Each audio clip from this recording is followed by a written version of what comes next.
한 주간의 정치권한 이슈를 속속들이 들여다보는 정치토론 왈가왈부 유용합니다. 오늘도 뜨거운 토론을 펼쳐주실 세 분을 모셨습니다. 김현, 김유정, 진성호 전 의원 나와 계십니다. 안녕하십니까? 안녕하세요. 네. 국회가 2달 넘게 지루한 공전을 이어가고 있지만 정치권 갖가지 이슈에 대해서는 여야가 치열하게 맞붙고 있습니다. 그 가운데서도 왈가왈부가 준비한 토론 주제는 무엇인지 첫 번째 주제부터 화면으로 먼저 만나보시도록 하겠습니다.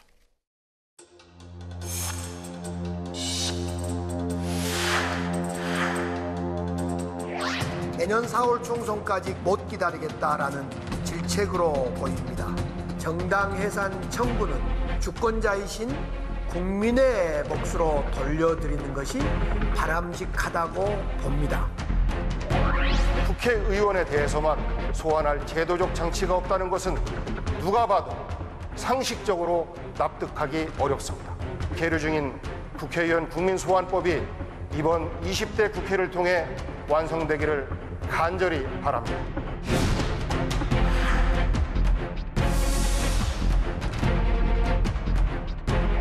이제는 자유한국당이 결단을 내려야 합니다. 국민청원에 대한 청와대의 답변에 발끈할 것이 아니라 제발 일 좀 하라는 국민의 원성과 원망을 무겁게 받아들여야 합니다.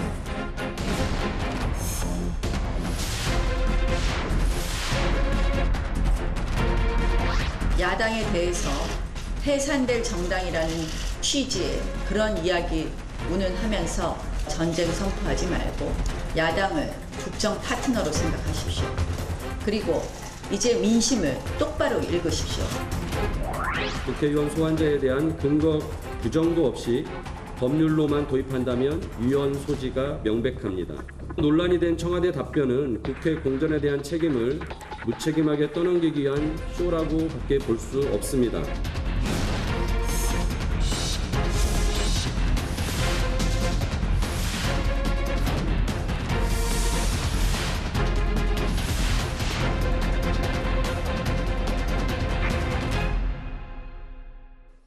왈가왈부 오늘의 첫 번째 주제는 청와대 국민청원 답변에 한국 바른미래 반발, 국회 정상화 걸림돌 될 것인가입니다.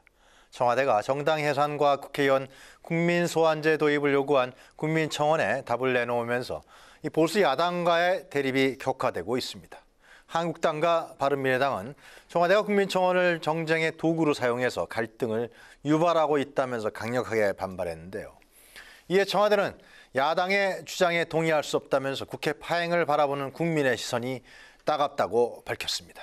자, 국회 파행에 대한 책임을 사실상 한국당에 돌린 것으로 해석되고 있는데요. 자, 이 부분에 대해서 함께 이 청와대의 국민청원 답변과 함께 논의해 보도록 하겠습니다. 자, 김현 전 의원부터 좀 말씀해 주실래요? 지금 강기정 그 정무수석의 얘기도 있었는데요.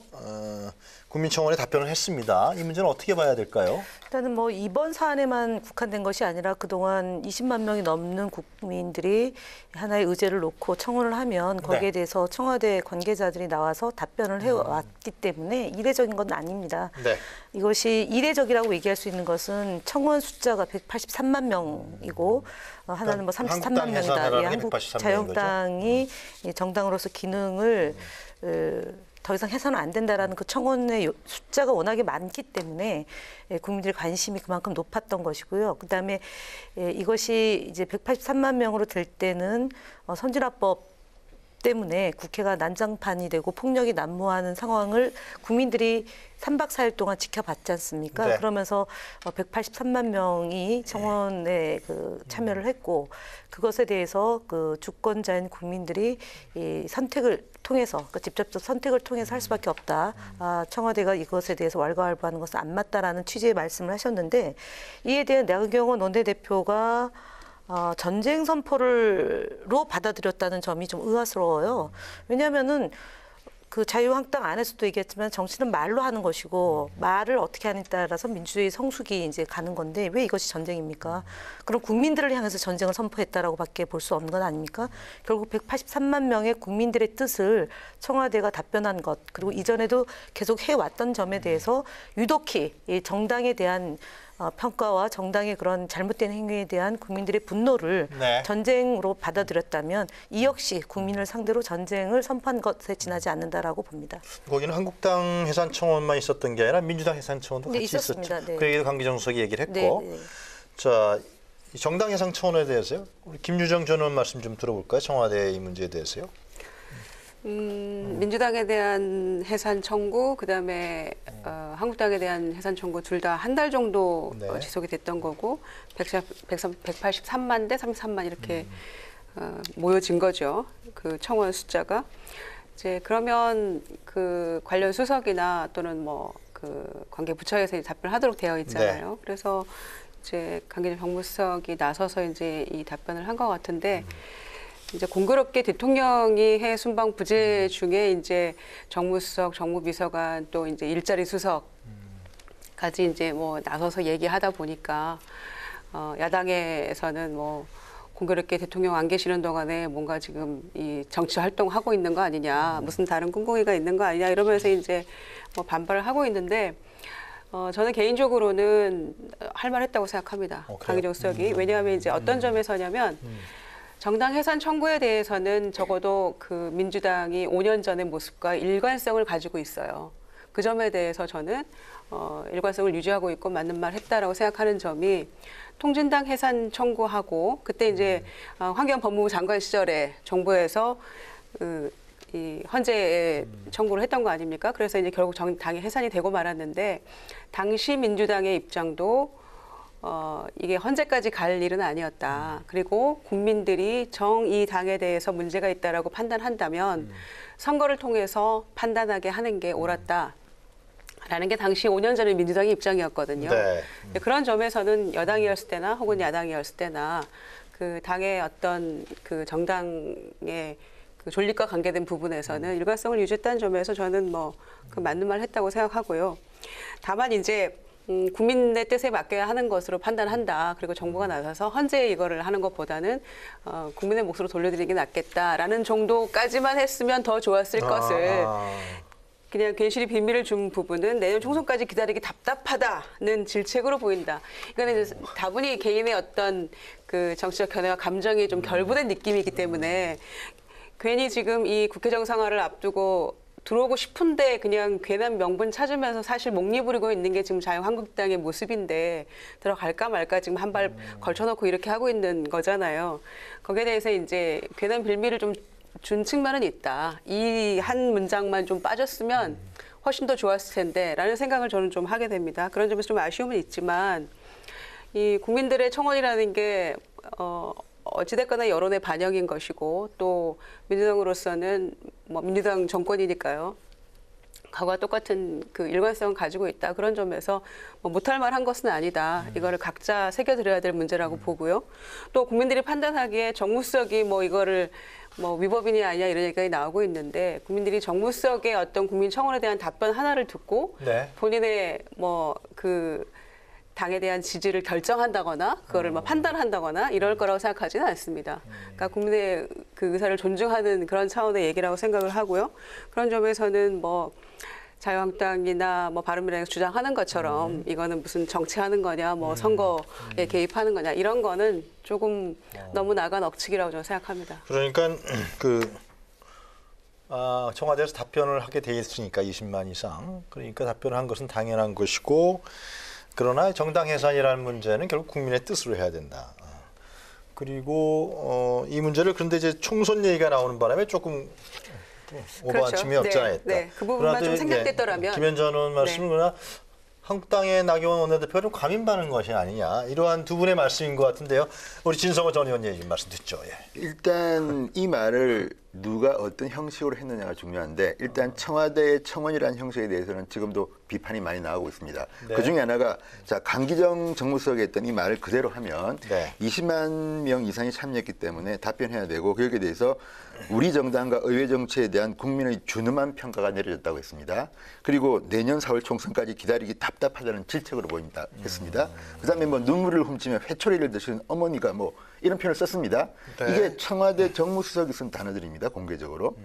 청와대 정무수석의 말 한마디는 문재인 대통령의 뜻을 반영한다고 우리는 해석할 수 있습니다. 청와대 정무수석이기 때문에. 네. 그런데 그러면 같은 청와대 청원에 문재인 대통령을 탄핵하라는 청원이 지금 들어가 있습니다. 이것도 20만 건 넘었습니다. 같은 논리로 하면 자, 문재인 대통령 탄핵에 대한 국민의 준엄한 평가가 내렸다고 해도 과언이 아니다 이렇게 말해야 됩니까?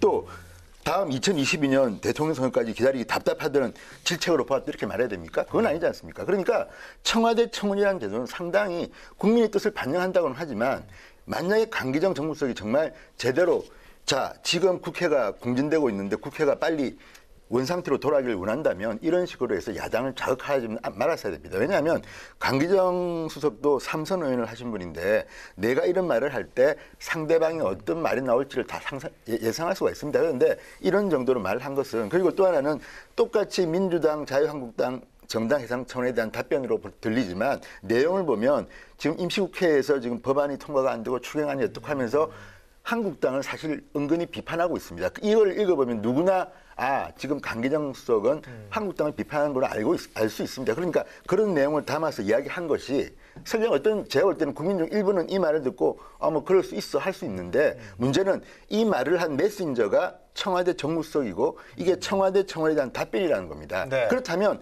청와대가 해결할 수 없는 문제에 대한 청원들이 많이 들어옵니다. 그런 경우에 답변할 때는 굉장히 정치적이고 세련되고 할 말까지만 하고 끝내면 되는데 이렇게 이야기를 하지 않았습니까? 그리고 그 다음날 또 사건이 또 났죠. 그 다음날은 정무 비서관이 또 공개적으로 국회에 대한 국민 소환제를 이야기했습니다. 네. 이런 것들을 이 국민 소환제는 또 제가 따로 말씀드리겠지만 어쨌든 이렇게 하는 거는 지금 말로는 겉으로는 청와대가 협치하자 뭐 빨리 국회 정상화하자고 하는 것처럼 보이지만 대통령은 외국에 계시고 청와대 정무수석, 정무비서관이 이틀 연달아 이렇게 비판하는 거는 제가 볼 때는 적어도 방식에 있어서는 대단히 잘못됐다. 그러니까 나경원 원내대표 말처럼 뭐 전쟁이라는 단어가 있을 정도는 아닐지는 모르겠으나 어쨌든 청와대가 문재인 대통령이 해외에 있는 동안에 야당, 제1야당에 대해서 선전포고를 한 거는 저는 맞다고 봅니다. 이 말이 어떤 반향을 일으킬지 모릅니까? 그리고 네. 총선이 지금 10달 남았습니다. 그런데 네. 이런 말을 청와대 정무수석이 하게 하는 거는 어쨌든 삼권 분립 국가의 그 청와대가 너무 선을 넘어선 게 아닌가 이런 생각이 듭니다. 강기정 수석이 상당히 도를 넘어섰다 그런 판단이신 것 같은데요. 네. 진성호 전 의원은. 아니 그러니까 지금 네. 이제 뭐가 도를 넘어섰는지를 저는 좀 이해할 수 없는데, 그러니까 똑같다고 얘기하지만 183만 명이 자유한국당을 해산해야 된다라는 청원이 있고, 그다음에 네. 더불어민주당에 대해서 33만 명의 청원입니다. 그래서 저희 더불어민주당에 대해서 이렇게 해산 청원을 국민들을 향해서 저희는 면목이 없다. 그리고 일단은 좀 상식적인 답변을 선거운동으로 호도하는 것에 대해서는 동의할 수 없다는 게 저희 더불어민주당의 입장입니다. 그래서 제가 볼 때는 이 청원제도라는 것은 국민들이 참여할 수 있는 그런 기회의 장을 열겠다라는 대통령의 공약사항이었고 네.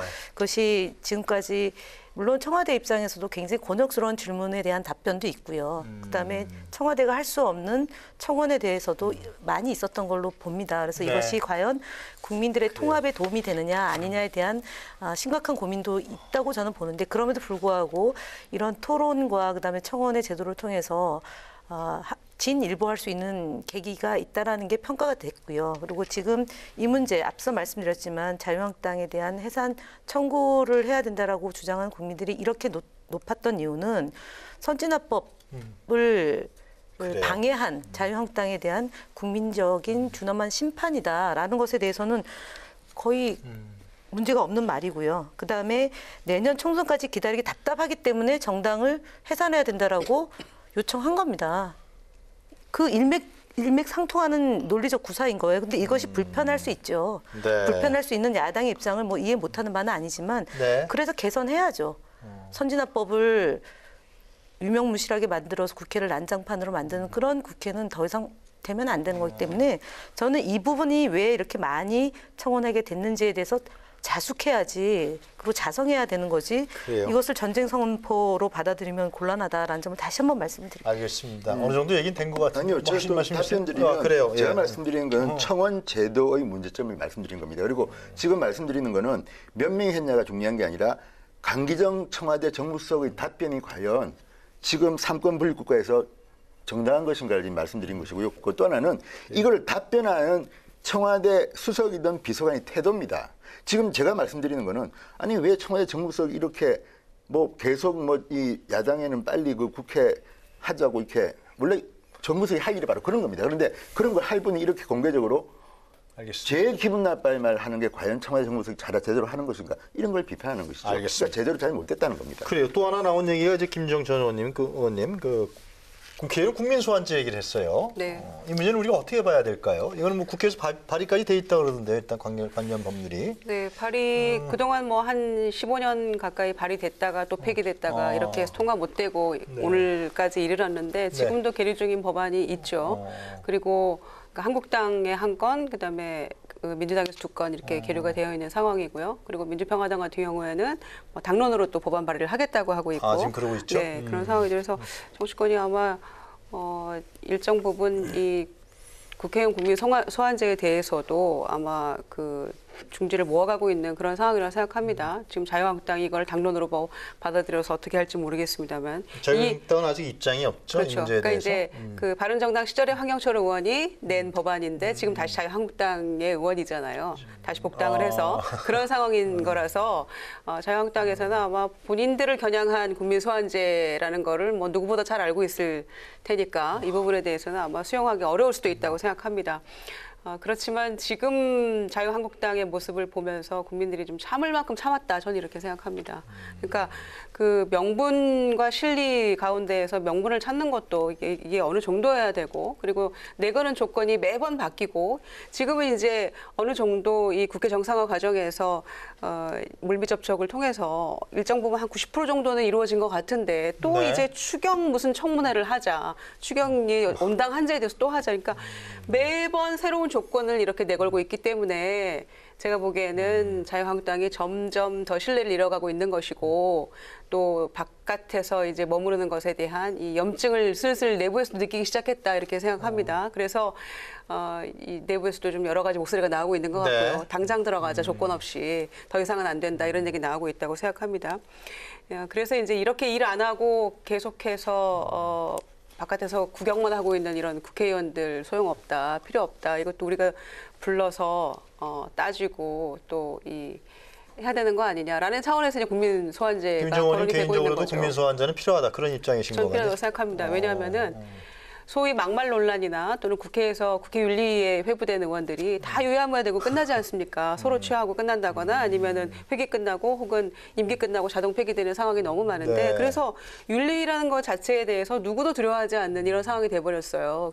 그래서 저는 뭔가 조금 그 실질적인 현실적인 경고를 준다는 차원에서도 이 국민 소환제는 필요한 게 아닌가 이렇게 생각하는데, 근데 15년 동안 이게 왜 되지 않았을까라는 거에 대해서 우리는 좀 주목할 필요는 있는데요. 이게 이제 뭐 사실은 특정 이익 집단이 좀 이 권력이나 조직이 있는 집단이 이거 국민 소환제를 해서 특정 정치인에 대해서 타겟으로 해서 악용할 여지가 있다. 뭐 이런 여러 가지 이제 그 단점들도 있기 때문에 부작용 같은 것들이 예상될 수 있기 때문에 거기에 대해서 또 이제 찬반 의견이 있고요. 그래서 의견이 갈려서 결국에는 아직까지 안 되고 있는 건데, 지금의 자유한국당의 모습을 보면 드디어 중재 역할을 하던 바른미래당까지도 이제 더 이상은 참지 못하겠다. 단독국회 소집에 우린 더 이상 이번 주말이 지나면 이렇게 지금 굉장히 또 이 자유한국당에 대해서 분노를 드디어 표출하고 있잖아요. 그런 모습 보면서 뭔가 이 결정적인 그 페널티를 주는 그런 제도가 마련되지 않으면 안 되겠다. 그리고 이런 알겠습니다. 국회 파행 상황이 무한 반복돼서는 안 되겠다라는, 그러니까 국민의 대표 자격인데 국민들이 심판할 수 없는 것 중간에 그런 거에 대한 폐해가 너무 크다라는 차원에서 이렇게 얘기되고 있다고 보고요. 개인적으로는 저는 이건 도입하는 게 맞다 이렇게 생각합니다. 진성호 전원께서는 개인적으로 국민 소환제 도입이 필요하다고 보세요? 어떻다고 보세요? 저는 개인적인 견해는 없습니다. 다만 문제는 어떤 식의 국민 소환제를 할 건가 그게 중요한데요. 일단 우리나라 국민들은 국회의원에 대해서 굉장히 부정적인 시각이 있는 맞습니다. 그러니까 국민 소환제 할까 말까 하면 대부분이 하자고 합니다. 저도 사실 개인적으로는 내용은 떠나서 하고 싶습니다. 왜냐하면 그만큼 지금 현재 국회의원에 대한 불신이 많기 때문에 그런 건데, 근데 문제는 이 말을 왜 무슨 시민단체나 이런 분들이 아니고 청와대 정무비서관이 정무수석에 이어서 그 다음날 했느냐는 문제입니다. 또 하나는 이 문제는 아까 김정은 의원님도 말씀드렸지만 지금 국회에 여당이든 야당이든 법안들이 나와 있고 국회가 결정할 일인데 국회가 재물이 못 깎으니까 누군가는 비판할 수 있지만 시기와 때를 보면 누가 했느냐를 보면 정무비서관이 그 다음날 이 말을 했다는 거는 제가 볼 때는 좀 넌센스입니다. 그리고 국회의원에 대한 소환을 하는 나라는 영국 정도가 기억나는데 다른 나라는 거의 없습니다. 그러니까 쉽게 하면 이제 뭐 지방자치단체 당이라든지 이렇게 이제 행정직이나 이런 직들에 대해서는 소환을 하지만 의원직에 대해서는 좀 다릅니다. 특히 영국 같은 경우도 이 된 지가 얼마 안 되는데 우리가 생각하는 것처럼 무슨 막말했다고 소환하고 무슨 정책했다고 소환할 수 있는 게 아니고 국회의원이 범죄 혐의를 받아가지고 일정 이상의 형을 받으면 그때 이제 국민 소환을 할 수 있는 자격이 주어지는 것이고 또 이제 뭐 하원 의원으로서 이 11인가 14일 이상 정지당한 이런 특별한 사유에 있는 사람만이 국민 소환 제도에 들어가는 것이지 우리가 생각하신 무슨 뭐 정치인이 정책을 잘못 냈다 뭐 또는 비판했다 이런 것 가지고 할 수 있는 건 아니기 때문에 네. 성격은 좀 다릅니다. 그런데 하여튼 지금 박주민, 황영철 의원 등등이 이미 법을 냈다고 하니 이 법에 대해 저는 잘 모릅니다. 그런데 이 법은 내용이 좋다면 저는 충분히 할 수도 있고 다만 이제 이 법은 내용을 놓고는 조금 이제 토론할 필요가 있는 논의를 이유가 해봐야 된다. 왜냐하면 국회의원을 갖다 이런 식으로 그렇겠죠. 만약에 인기 투표식으로 만약에 소환하는 게 쉽게 돼버리면 사실 좀 안정성 떨어지거든요. 그러니까 이런 문제는 국회에 맡기는 게 맞다. 다만 이제 네. 국회가 너무 불신을 받으니까 그래요. 이 문제를 청와대든 누구든 한마디 할 수는 있다고 봅니다. 저도 뭐 솔직히 복귀한 비서관하고 생각은 비슷한데 근데 왜 이분이 이 말을 그 다음날 했느냐 이거에 대해서 좀 비판할 소지가 있다고 봅니다. 김현정 의원 말씀 좀 들어볼까요? 일단은 국민 소환제가 국민들의 관심을 끌게 된 것은 국회가 2월, 3월에 이제 쉬고 네. 그다음에 4월 달에 비쟁점 법안 처리한 걸로 하루 열렸고요. 그다음에 5월 달에 또 쉬었습니다. 그러니까 국민들이 산적한 현안이 있는데 왜 국회의원들은 일을 하지 않느냐라는 불만이 고조되면서 이제 국민 소환제라는 것을 청원하게 된 거고요. 그것을 왜 청와대가 답변했냐라는 것은 청와대에게 물었기 때문에 청와대가 답변하는 것은 지극히 상식이다라고 보는 거고 두 번째는요. 이 국민 소환제 법 자체가 유권자의 15%가 그 국회의원이 불법 행위를 했는데도 불구하고 국회의원직을 유지하는 것이 과연 되겠느냐라는 것을 묻기 위해서 소환제를 도입하는 거기 때문에 지금 진행하고 있는 그러니까 일각에서 나오는 일하지 않으면 소환할 수 있다 그런 건 아니고요. 예를 들면 이완영 의원이 지금 거의 임기를 다 채워서 대법에 확정 판결을 받았는데 보궐선거도 못하지 않습니까? 네. 그러면 이 지역에 있는 유권자들은 몇 년 동안 또는 이제 감옥에 가 있는 국회의원들 몇 년 동안 감옥에 있는데 실질적으로 그 주권자인 국민들의 이익을 대변할 국회의원은 없는 거예요. 그럼 그런 경우는 어떻게 할 거냐라고 유권자가 물어야 된다라는 것이 바로 국민 소환제이기 때문에 네.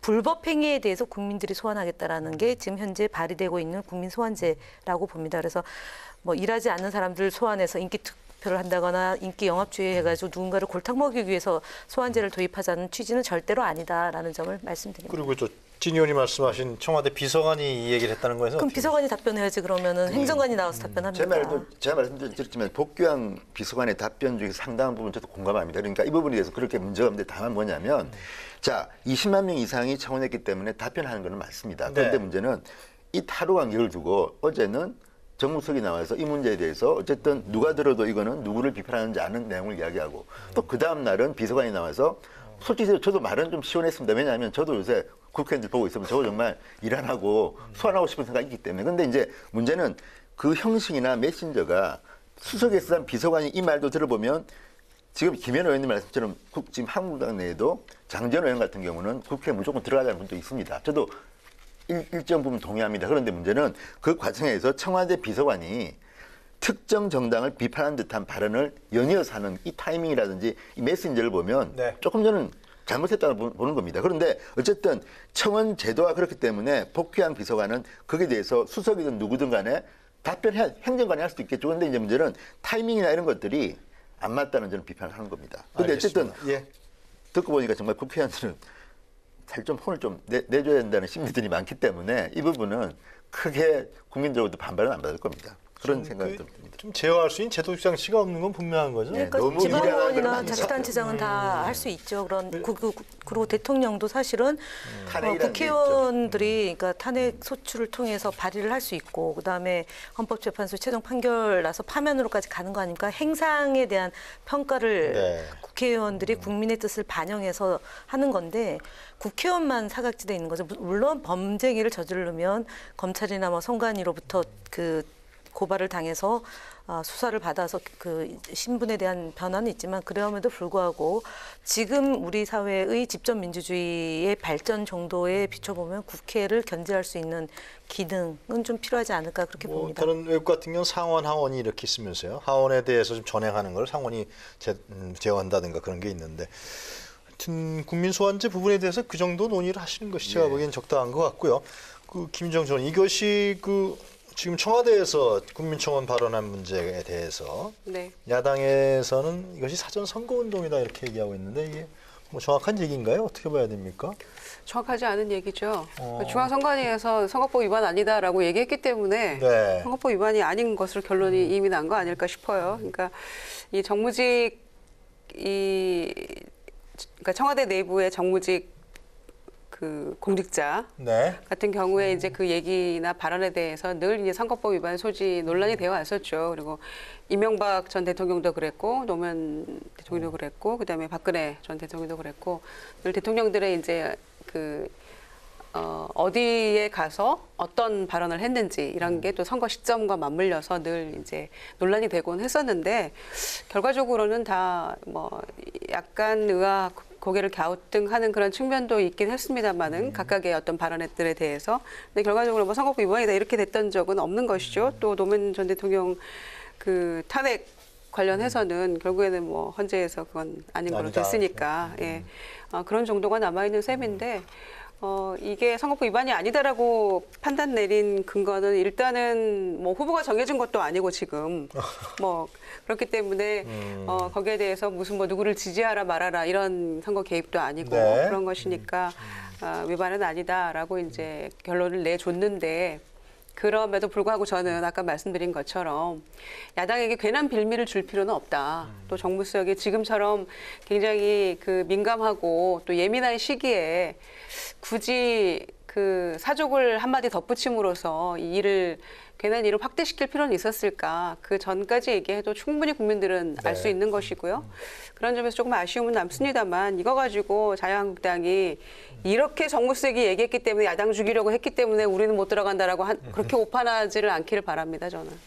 뭐 이제 한마디 더 하면 저는 이제 이런 생각이 드는 게 대한민국의 대통령제와 미국의 대통령제를 좀 비교해 보면요. 네. 좀 묘하긴 합니다. 왜냐하면 좀 차지하면 기준을 만들 필요가 있다. 왜냐하면 누가 봐도 노무현 대통령, 문재인 대통령, 뭐 이명박 대통령 저분이 민주당이다 또는 자유한국당이다 압니다. 다 알고 있는데 우리 법은 대통령은 중립 의무가 있다. 공무원이다. 그리고 청와대도 있다. 그러니까 그 말의 한계를 좀 설정할 필요가 있다는 게 미국은 우리하고 전혀 다르지 않습니까? 트럼프 대통령은 선거 유세하고 다닙니다. 그러니까 다른 거죠. 제도 자체가. 그러니까 이번에 이것도 제가 아까도 말씀드렸지만 정무수석이 이런 공개적으로 이런 발언을 하는 것이 중립 의무를 지키는 것인가. 왜냐하면 대한민국의 삼권 분립은 미국하고는 좀 다른 의미가 있습니다. 그렇기 때문에 여기는 선을 그어서 정말 강기정 수석이 하고 싶으면 그 한도 내에서 마음껏 할 수 있습니다. 그런데 문제는 지금 아직 이런 기준이 애매모호한 상황에서 강기정 수석이나 복귀한 비서관의 그 말들은 아무리 이제 20만 넘었다고 해서 거기에 대한 청원에 대한 답변이긴 하지만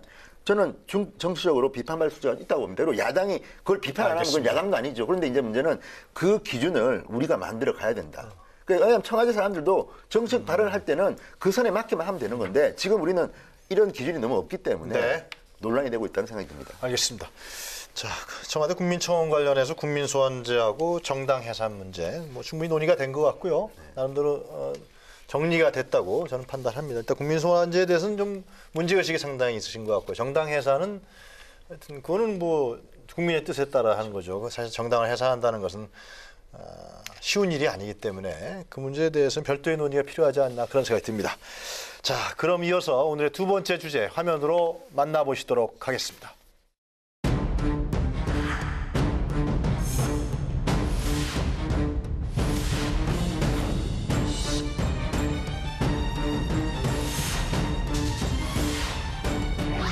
조만간 전원투표 시스템으로 총선 공천룰 특별 당규를 최종적으로 확정지을 예정입니다.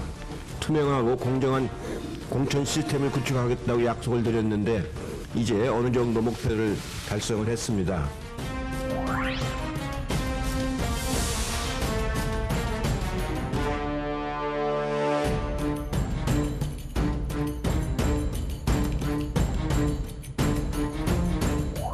총선이 불과 10개월 앞으로 다가왔습니다.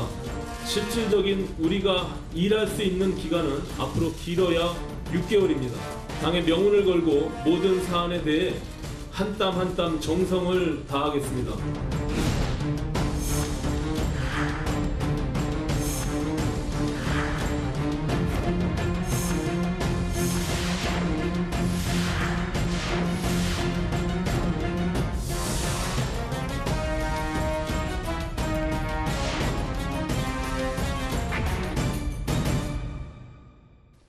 네, 왈가왈부 두 번째 주제는 여야 21대 총선 준비 본격화, 물갈이 공천 경쟁이 시작될까입니다. 내년 총선을 이제 10개월가량 앞두고서 여야가 현역 의원 물갈이 공천을 예고하고 나섰습니다. 여야 모두 경쟁력 있는 정치 신인을 영입한다는 방침이어서요. 벌써부터 다선 중진 의원들의 긴장감이 높아지고 있습니다. 특히 아직 공천 룰을 확정하지 않은 야권에서는 탈당 등 수위 높은 반발도 터져나오고 있습니다. 또다시 공천 파동이 재현되는 것은 아닌지 관심이 모아지고 있는데요. 하여튼 여야를 막론하고 현역 의원들의 물갈이를 경쟁적으로 예고한 움직임, 이것은 분명히 지금 일어나고 있는 것 같습니다. 자, 이제 총선을 앞두고서 하여튼 상당한 공천 전쟁, 또 파동 이런 부분이 예고되고 있는데, 자, 민주당 얘기부터 좀 해볼까요? 민주당은 이 공천 부분에 대해서는 룰을 상당히 일찍 정했죠. 그리고 움직임도 발빠른 것 같아요. 네, 저희는 당원 당규상 1년 전에 네. 공천 룰을 확정하도록 되어 있습니다. 그래서 1년 아닌데 그 패스트트랙으로 선거법을 상정을 해놔서 약간 그게 사실은 그 진행 속도는 한 달 정도 좀 늦춰진 건 있고요. 당원들의 뜻을, 권리당원들에게 이 공천 제도에 대해서 어떻게 생각하는지를 곧 물을 예정입니다. 그러니까 네. 7월 1일 날 중앙위원회를 소집하면 그 소집해서 당무위원회에서 결정된 안을 다시 중앙위원회에서 결정을 하는데, 그렇게 되면 당원들의 뜻을 묻는 그런 절차가 남아 있고요. 그리고 그 뒤는 이제 저희가 권리당원을 현재 2019년 1월부터 2020년 2월 1일까지 가입한 당원들이 6회의 당비를 납부하면 권리당원의 권리를 행사할 수 있게 그렇게 되어 있고, 그 외에 50%고 그 외에 50%는 지역 주민들을 상대로 해서 여론조사를 해서 최종적으로 확정을 짓는 거고요. 그다음에 현역 의원에 대해서는 경선을 원칙으로 한다라고 되어 있고요. 그다음에 전략 공천은 후보가 없는 곳을 제외하고는 가급적 경선을 한다는 거고, 그리고 여성, 청년, 장애인 등 이제 소위 사회적 약자나 이런 혁신적인 공천을 통해서 국민의 뜻을 반영하는 그런 21대 국회의원을 선출하겠다라는 겁니다. 가장 중요한 것은 공정한 공천 시스템을 통해서 누구라도 경쟁에 참여할 수 있는 제도를 미리 확보해서 안정성 있게, 그러니까 뭐 긴급 임박해서 막 바꾸거나 아니면 지도부에 따라서 사람들을 이렇게 막 알바끼식으로 한다거나 이런 지난 시기에 공천에서의 폐해를 이번에는 하지 않겠다라는 게 이번 지도부의 가장 강력한 의지다라고 말씀을 드릴 수 있겠습니다. 민주당에서 현역 의원 물갈이 대폭 예고의 내용이 나오는 그건 안 맞는 얘기죠. 지금 근거 없는 얘기예요? 예를 들어 2016년도 김종인 비대위원장 때는 정무적 판단으로 컷오프를 해서 논란이 많이 됐죠. 그러니까 이유도 없이 설명하지 않고 무조건 마음에 들지 않으면 잘라내는 식으로 했고요. 그런데 이번의 경우는 20% 감점을 주는 걸로, 현역 의원은 20% 감점, 그다음에 경선을 기본 원칙으로 한다고 되어 있는 거죠. 지금 무슨 중진 물갈이론 이런 것은 가짜 뉴스입니다. 20% 감점이 굉장히 큰 거 아니에요? 실제로 자신이 얻은 표의 20%이기 때문에 그거는 물론 뭐 상대가 정치 신인이다, 그다음에 여성이다 이러면은 굉장히 그거는 이제 마이너스 25%고 플러스 25%이기 때문에 그럴 경우는 굉장히 50% 차이가 나기 때문에 그거는 그건 굉장한데 그런 경우는 사실 그렇게 흔하지 않은 케이스이기 때문에요. 제가 볼 때는 현역 의원들을 인위적으로 교체하기 위한 뭔가의 공천 제도를 만들고 있지는 않다. 예, 그렇게 봅니다. 그래요. 이 민주당의 공천이 물갈이 예고가 되고 있다 그러는데요.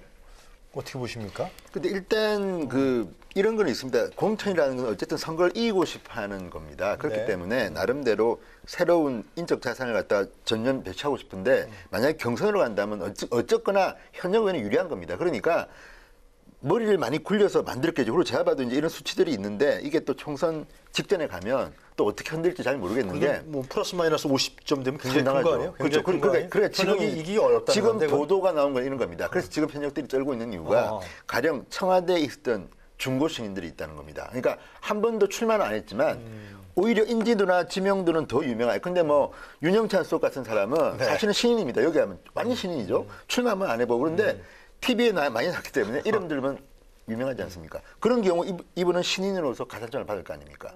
또 여성은 더 많죠. 나이가 어리면 더 많이 받겠죠. 그러니까 이런 것들을 보면 청와대에서 지금 뭐 수십 명이 지금 출마를 한다는데 네. 뭐 4, 50명? 모르겠으면 숫자는. 근데 그러면 이분들이 뭐 다는 안 되겠지만 이분들이 붙을 경우에 현역 중진들은 불리하다, 떨고 있을 거 아니냐 이런 이야기가 나오는 것이고 또 이제 양정철 전 비서관이 지금 민주연구원 원장으로 오지 않았습니까? 근데 이분 말은 내가 우리 병참 기지하고 우리가 뭐 실무적으로 뭐 전략도 짜고 또 이제 여론조사 같은 실무적인 일도 한다. 그러면서 팀을 짰는데 네. 금배지들이 다 부원장들입니다. 그러니까 권력이 있는 거죠. 이분이 또 다니면서 하는 걸 보고 현역들은 실질적으로 이게 뭐 물갈이 하는지 안 하는지는 모르겠지만 현역 의원들은 불안감이 있을 겁니다. 충분히 있을 겁니다. 이런 것들, 이런 분위기들이 이거 나 이렇게 가만히 있다가 큰일 나겠다. 근데 어쨌든 그래도 이렇게 룰을 만드는 거는 저는 잘하는 거라고 봅니다. 그래서 이런 룰이 있어야지 나름대로 경쟁이 되지 그냥 무작위로 하게 되면 진짜 어느 칼에 목이 날아갈지 모르는 거 아닙니까? 그런데 이런 룰을 정해놔도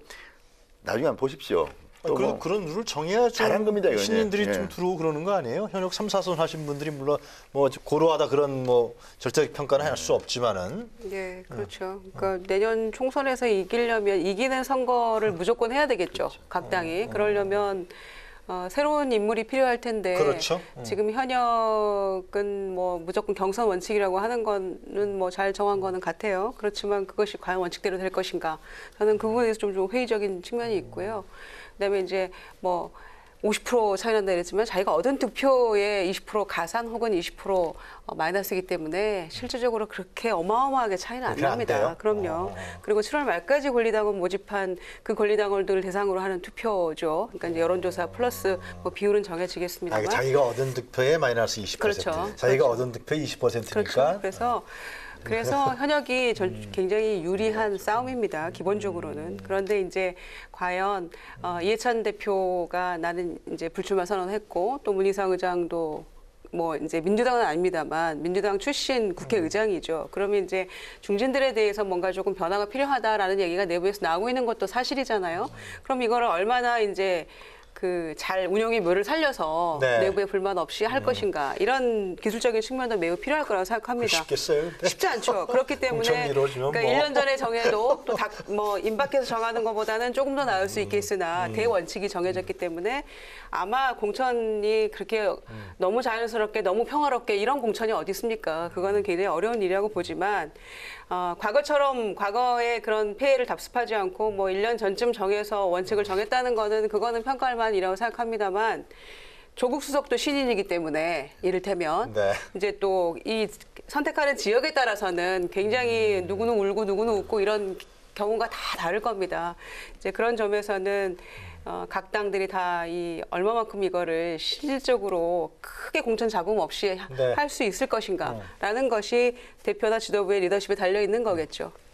세 분 다 공천 다 경험을 하셨기 때문에 아마 산 경험에서 지금 이런 말씀을 다 하시는 것 같은데. 근데 제가 네. 궁금한 게 민주당에 이게 이제 이 방법은 제가 볼 때는 나름대로 고민을 많이 한 것 같습니다. 그런데 이 두 가지 방법이 있습니다. 하나는 뭐냐면 이런 식으로 산술적으로 해서 그냥 하는 게 있고 또 하나는 현역 의원을 이제 바꾸기 위해서는 아예 원천적으로 이 국회의원은 이런 이유로 안 된다. 아예 공천 자격을 없애버리는 겁니다. 그러면 이번 민주당 이 공천 룰에는 이 현역 의원이 자격 자체를 없애는 그런 건 없습니까? 없습니다. 무조건 다 참여하는 겁니까? 네, 전에는 그렇게 했었죠. 그렇죠. 지난 그런 국회, 식으로 지난 대개는 정부에서. 변화를 줬는데 대부분 다 그렇게 많이 했죠. 인위적인 없다 배제가 말이죠. 뭐 감정이 들어간 예를 들어서 지난번 김종인 비대위원장이 이해찬 대표가 그 20%에 안 들어갔죠. 그런데 인위적으로 배제를 시켰던 경험이 있는데 그런 건 할 수가 없습니다. 그게 이제 20%가 그 하위 20%가 출마를 하지 못한다라는 게 이제 그런 논리인데 그 20%도 사실은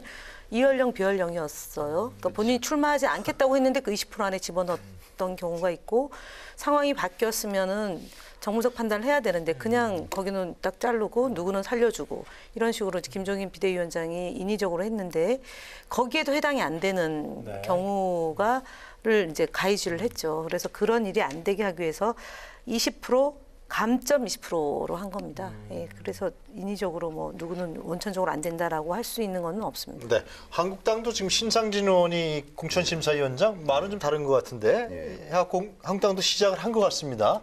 그래서 뭐 친박 얘기 나오고 그러는 것 같은데. 근데 여기는 아직까지 구체적인 룰이 나온 건 아니고 네. 일단 신상진 의원은 뭐 신정치위원회 같은 거의 위원장인 것 같아요. 그런데 이제 새로운 공천의 시스템을 갖다가 연구하자는 토론을 하는데 나온 이야기가 탄핵에 책임질 만한 사람들은 공천 주지 말자는 이야기가 아마 나온 모양입니다. 근데 이것도 확정된 건 아닌데 그런데 그래서 지금 친박들이 상당히 동요하고 있고 그건 진짜 정무적 판단이네요. 예. 그런데 또 두 번째는 지난번 김병준 비대위원장 시절에 지역구 위원장을 갖다가 바꾼 적이 있습니다. 그때 네. 원칙이 뭐였냐면 친박은 무슨 책임이 있냐면 박근혜 대통령이 탄핵에 이르기까지 할 때까지 뭐 장관 지내고 이렇게 하면서 그 문제에 책임을 질 만한 사람들이 있고 또 반대로 박근혜 대통령을 탄핵할 때 탄핵 쪽에 썼던 사람 중에서 또 책임질 사람이 있고 이런 식으로 하다 보니까 친박 비박이 다 걸립니다. 지난번에 보니까. 그래서 뭐 김용태, 김무성, 뭐 윤삼 그러니까 다 들어간 거 아닙니까? 그런데 이제 문제는 이번에도 그렇게 하는지는 모르겠지만 이 말이 나오니까 홍문종 의원 같은 사람이 이제 마이크를 잡고 뭐 친박 신당이 생길 거라든지 또는 뭐 50명이니 40명이 나간다는 둥 뭐 이런 이야기 하는 건데 이거는 이제 과거도 비슷한 게 공천이 다가오면 떨어질 분들이 또 나가서 또 이삭죽기 하듯이 또 새로운 당이 만들기도 하고 하는데 과연 그게 이제 얼마나 폭발력이 있을지는 뭐 그때 상황에 따라서 바뀌는 겁니다. 그런데 네. 민주당이나 한국당이나 제가 볼 때는 이번에는 상당히 중진 물갈이 폭이 좀 있을 것 같습니다. 이 시스템을 간다면 네. 말만 들어봐도 그렇다 그러면 거기에서 이제 탈락한 분들이 또 나름대로 지역에서 기반은 또 있는 분들 아닙니까? 그러니까 이분들이 또 어떤 제3지대를 꾸밀지는 제가 모르겠는데 어쨌든 한국당도 그렇고 한국당은 사실 룰까지는 안 나왔지만 지금 돌아가는 시스템을 보면 중진들을 상당히 많이 바꿀 것 같다는 그런 생각이 좀 듭니다. 양당이 그런 움직임이 상당히 있다. 각 당에서 이제 그런 식으로 현역에 대한 물갈이나 중진들에 대해서 물갈이를 하려면 경선 붙여서 떨어뜨리고 이제 이런 방법보다는 그래서 대표의 리더십이 좀 필요한 거죠. 그래서 사전에 조율을 하는 것이죠. 그래서 불출마 선언을 하게 한다거나 뭔가 그런 식으로 조금 좀 깔끔하게 마무리될 수 있는 그런 어떤 정치력을 발휘하는 게 당을 위해서 뭐 모든 당에 뭐 부합하는 이야기입니다만은 그런 게 필요한 것 같고요. 그렇지 않으면 상당히 잡음이 생길 수밖에 없는 거죠. 조용한 공천이라는 거는 있을 수 없습니다. 이해찬 대표가 불출마를 하시겠다는 건 결국은 나도 이제 다선이니까 그만두니까 다선 의원들도 불출마해야 되는 거 아니냐? 그런 암시를 하는 거 아니에요? 그거라기보다는 당대표를 도전할 때도 사실은 꼭 본인이 해야 되느냐라는 그런 문제 제기를 많이 하셨습니다. 주변에도 그런 얘기를 많이 하셨고요. 당대표 나오기 전에 이미 이분은 이번 20대를 끝으로 선출직 공직에는 더 이상 하지 않겠다. 그건 20대 출마할 때부터 이미 주변에다 다 얘기를 해놨기 때문에 이번 공천에 본인이 불출마를 하니까 나머지 또 뭐 중진들 중에 알아서 불출마를 하시라라는 모종의 뭐 그런 가이드라인을 제시하는 거 아니냐라고 보는데 그건 아니고요. 네. 실제로 뭐 후보들이 좀 더 기회를 많이 갖게 해야 된다거나 아니면은 혁신적인 공천을 하기 위해서 다양한 인재가 들어와서 당에 좀 수혈이 필요하다라는 것은 선거에 승리하기 위한 하나의 전략일 수 있는 것이고요. 나이의 기준으로 선수의 기준으로 정치를 해야 된다 말아야 된다 그런 거는 저희는 없습니다. 그래도 민주당이 사실상 86그룹이다. 과거에 젊은 피 그때 DJ 때인가요? 그때 젊은 피 소리를 들었던 사람들인데 이제는 그게 좀 막혀 있는 건 사실이잖아요, 그죠? 뭔가 좀. 근데 뭐 정치라는 영역이 국회의원도 있을 수 있지만 지방자치에서 뭐 시의원, 도의원, 그다음에 자치단체장을 통해서 또 정치인들이 육성이 되고 발굴이 되고 그런 분들이 또 국회로 진출하는 경우가 있고 또 국회에 있던 분들이 또 자치단체 영역으로 가는 경우도 있고 그래서 상호 이제 순환인 거고 두 번째는 저희가 집권 여당이기 때문에 선출직으로 공직을 수행하는 분들도 있지만 선출직 아닌 다양한 형태로 또 국가에 봉사하고 헌신할 수 있는 그런 기회가 있기 때문에 이게 무슨 경쟁적이거나 아니면 누구를 배제시키거나 이런 식의 추절이 있는 그런 형태의 21대 총선 전략은 알겠습니다. 예전에 비해서는 많이 사라지지 않을까 싶습니다. 제3당 얘기 좀 해볼까요? 김 의원님? 바른미래당, 민평당, 또 정의당 한번 좀 종합해서 말씀 좀 해주시죠. 글쎄요, 지금 현재는 그 가시적으로 지금 민주당이 가장 총선 대비를 많이 하고 있는 것 같고 통상은 야당들이 나서서 먼저 하는 게 맞는 것 같은데 근데 바른미래당은 여전히 지금 집안이 이 분란에 휩싸여 있어가지고 조금 조용해졌어요, 최근에. 총선까지는 생각 못하고 있는 것 같긴 합니다. 그런데 아무래도 지금 한국당의 영향을 좀 많이 받을 것 같아요. 그 홍문정 의원이 이제 대표적인 친박계 의원인데 거기에 지금 아마 그 소위 한국당 내부의 여전사를 네. 그 공천 내지는 뭐 그쪽을 맡아서 하겠다고 하는 거 아닙니까? 이제 그래서 자동적으로 공천이 안 될 것 같으니까 탈당설 이런 얘기가 나오고 있고 태극기 부대와 함께 할 거고 뭐 한 50명 탈당할 거고 뭐 기천 명이 함께 태극기 들 거다 이런 얘기까지를 하고 있는데 그게 이제 얼마나 현실적으로 그게 가능한 이야기인지 모르겠어요. 거기에 영향을 받아서 지금 바른미래당 내부에서도 뭐 흔들리고 있는 것 같기도 하고요. 그 예를 들면 친박 신당의 가능성. 그러면 나머지 그 사람끼리 합치는 거 이런 얘기까지가 지금 현재 나오고 있는 것 같아서 그렇게 되면 지금 내부에서 룰을 정하는 게 사실 무의미하죠. 그렇죠. 네, 그래서 아마 그러니까 정의당을 제외한 나머지 정당들은 가을쯤으로 예상되는 뭔가 이 한바탕 회오리 바람이 지나가고 나면 그때쯤 조금 공천 룰도 정해지지 않을까 이렇게 생각합니다. 정의당은 심상정 의원이 당대표 선언을 했죠. 그렇죠. 그것이 결국은 이제 시작하겠다는 거예요. 내년 총선을 시작하겠다는 거 우리가 봐야 되는 거고. 대표가 정해지면 이제 거기는 또 따라서 룰이 정해지겠죠. 반면에 지금 말씀하신 대로 바른미래당이라든가 민평당은 좀 지켜봐야 되는 그래서 가을에 어떤 정계 개편이 있다든가 뭐 이합 집산이 있다거나 이런 부분 속에서 향후에 이제 공천 문제를 논의하게 되지 않을까 생각합니다. 하여튼 관심은 공천에 대한 관심은 민주당과 한국당이 어느 정도의 새로운 신인들을 뽑아서 공천에 내보게 되느냐 이게 아무래도 내년 총선에 관심이 될 것은 분명한 것 같습니다. 자, 오늘 토크 마무리하기 전에요. 세 분께서 선정하신 사진 한 컷을 보도록 하겠습니다. 자, 오늘은 진승호 전 의원 사진 한 컷부터 먼저 보겠습니다. 네, 저게 박상기 법무부 장관의 기자회견장 모습인데요. KTV, 그러니까 국영방송이죠. KTV의 카메라 말고는 기자들이 없습니다. 아무도 없습니다. 왜 저렇게 되었느냐. 자, 저 자리가 박상기 법무부 장관이 1년 반 정도 지속된 법무부 검찰 산하의 과거사위원회의 그 내용을 발표하고 질문을 받는 자리인데 질문을 받지 않겠다고 했습니다. 그런데 지금 굉장히 논란들이 많지 않습니까? 뭐 버닝썬, 장자연, 김학의에 대해서 지금 서로 이제 오히려 맞고소가 들어갔습니다. 오히려 그때 이제 공개됐던 분들이. 그런데 그 많은 기자들이 질문을 받아야 되는 장관이 나 질문 안 받아. 그래서 기자들이 저렇게 한 명도 안 온 겁니다. 근데 저거는 제가 볼 때는 참 상징적인 게 일단 문재인 대통령이 취임할 때 뭐라고 했습니까? 나는 소통하는 대통령이 되겠다. 국민을 대표한 기자들 질문 다 받겠다고 한 거 아닙니까? 그랬는데 장관이 그것도 법무부 장관이 법을 지켜야 할 분이 저렇게 내 말만 하고 가겠다. 질문 같은 거는 안 받는다. 그러니까 기자들이 아예 안 오고 저분도 참 대단한 게 또 와서 저렇게 읽었어요. 저거를. 저 사진이 찍힌 겁니다. 근데 저런 사진이 문재인 정부의 장관 기자회견장이었다. 저거는요. 제가 볼 때는 굉장히 상징적인 사진입니다. 그리고 저거는 문재인 대통령이 빨리 돌아오시면 장관을 징계를 해야 됩니다. 저거는 문재인 정부의 장관은 저러면 안 된다는 이야기를 해야 됩니다. 대통령이 그때 육성으로 기억할지 모르지만 장자연, 김학의, 버닝썬 사건을 재조사라고 그 영상까지 다 기자한테 제공한 거 아닙니까? 그랬던 게 엊그제인데 지금 장관은 그걸 물어보겠다는 기자들을 질문 받지 않겠다. 저게 뭡니까? 소통, 불통의 상징인데 저는 박상기 법무부 장관은 왜 안 바뀌는지 모르겠습니다. 알겠습니다. 저 정도도 자신이 없습니까? 알겠습니다. 자, 다음은 김현 전 의원의 사진 한 컷을 보도록 하겠습니다. 네, 설명해 주시죠. 파란색이 굉장히 좀 독특하지 않나요? 저희 더불어민주당을 상징하는 색깔인데요.